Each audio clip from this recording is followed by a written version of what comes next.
दोस्तों, आज की कहानी आपको सोचने पर मजबूर कर देगी। अक्सर हम कई मौकों पर कुत्तों का नाम लेकर कई मिसाल दिया करते हैं। किसी को गाली देते हैं तो कुत्ते का नाम जुबान पर आता है। गाली गलौज आदमी को देते हैं पर नाम कुत्ते का बदनाम होता है। क्या कुत्ता इतना गया गुजरा जीव है? हमने कभी उसे खिलाने पिलाने के बारे में तो नहीं सोचा। कितने ही दिन से भूखा द्वार पर पड़ा हो, लेकिन हमें उसका नाम इस्तेमाल करने में लज्जा नहीं आई। आपसे निवेदन है, 5 मिनट का समय निकालकर इस कहानी को जरूर सुन लेना, शायद आपकी सोच बदल जाए।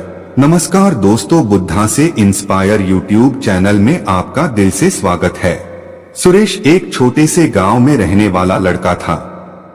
उसकी उम्र लगभग 12 साल थी और वह बहुत मेहनती और दयालु था।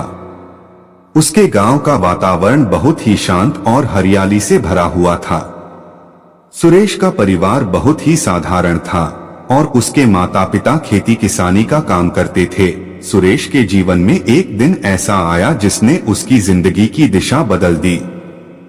एक दिन जब वह स्कूल से घर लौट रहा था, उसने रास्ते में एक भूखा और कमजोर कुत्ता देखा। कुत्ता बहुत ही दयनीय स्थिति में था और सुरेश का दिल पिघल गया। उसने अपनी स्कूल बैग से बची हुई रोटी निकाली और उस कुत्ते को खिलाई। कुत्ते ने रोटी खाने के बाद सुरेश की ओर आभार से देखा और उसकी पूंछ हिलाने लगा। सुरेश ने उस दिन से हर रोज उस कुत्ते को रोटी खिलाने का निश्चय किया। वह अपनी माँ से थोड़ा सा अधिक रोटी मांगता और उसे रास्ते में उस कुत्ते को खिलाता। कुत्ते का नाम उसने मोती रख दिया।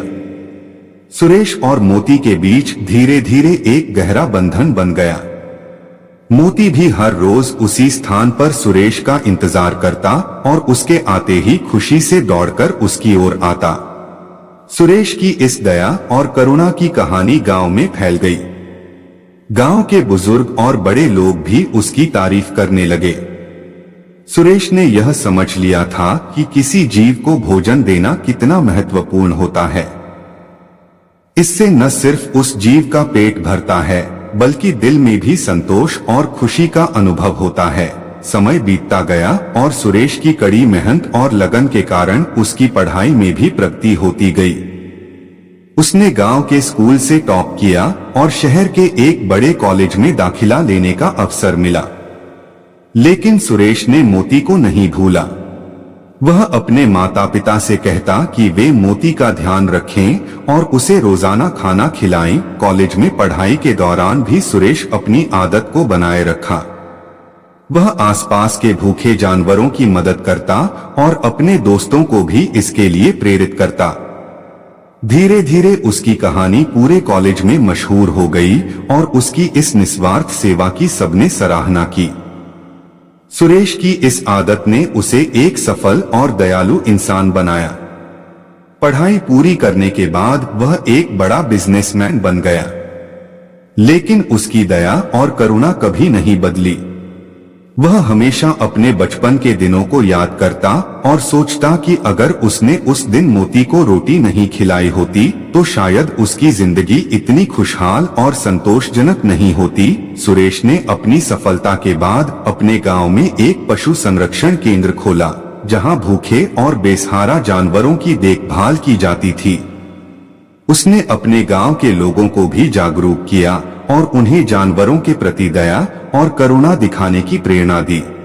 इस कहानी से हमें यह सीख मिलती है कि दया और करुणा के छोटे छोटे कार्य हमारे जीवन में कितनी बड़ी खुशियां और संतोष ला सकते हैं।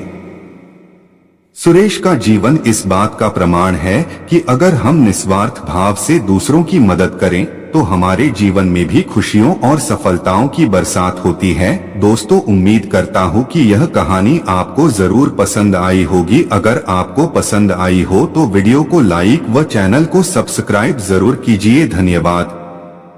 मिलते हैं नेक्स्ट वीडियो में। ओम बुद्धाय नमः।